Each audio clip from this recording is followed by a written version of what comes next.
Hello viewers, welcome to తాళి రుచులు. మన ఛానల్లో ఇంచుమించు 300లకు పైగా వీడియోస్ పెట్టానండి, షార్ట్స్ పెట్టాను. దయచేసి మమ్మల్ని మా వీడియోస్ చూసి ఎంకరేజ్ చేయండి.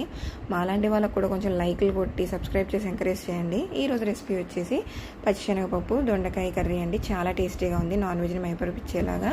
దానికోసం అయితే కుక్కర్ పెట్టేసుకుని 3 టేబుల్ స్పూన్స్ వరకు ఆయిల్ వేసి సన్నగా చాప్ చేసుకున్న ఉల్లిపాయలు, కారం తగినన్ని పచ్చిమిరపకాయలు, 2 రెమ్మల కరివేపాకు అండ్ కొద్దిగా సాల్ట్ వేసుకుని ఉల్లిపాయలు బాగా మగ్గిచ్చేసుకున్నాము. తర్వాత నానబెట్టుకున్న పచ్చిశనగపప్పు 1 టీ గ్లాస్ క్వాంటిటీ తీసుకున్నమాట. సో అది వేసేసుకుని అలాగే 1 టేబుల్ స్పూన్ వరకు మసాలా యాడ్ చేసుకుని, పచ్చి మసాలా ఉంటుంది కదా, అది యాడ్ చేసుకుని అలాగే రుచికి సరిపడినంత ఇంకొంచెం సాల్ట్, దొండకాయ ముక్కలు, పసుపు అన్నీ యాడ్ చేసుకుని వాటర్ యాడ్ చేసుకుని ప్రెషర్ పెట్టేసుకుంటున్నాం అన్నమాట. డీటెయిల్ రెసిపీ ఛానల్ వీడియోస్లో ఉంది, ఒకసారి చూడండి. సో ఒక 5 విజిల్ వేసుకున్నాక ప్రెషర్ తీసేసి వాటర్ అంతా ఎగిరించుకుంటే ఎంతో టేస్టీగా ఉండే కర్రీ అయితే రెడీ అయిపోద్దండి. చపాతీ రైస్లోకి చాలా బాగుంటుంది. ప్లీజ్ సబ్స్క్రైబ్ చేసి ఎంకరేజ్ చేసి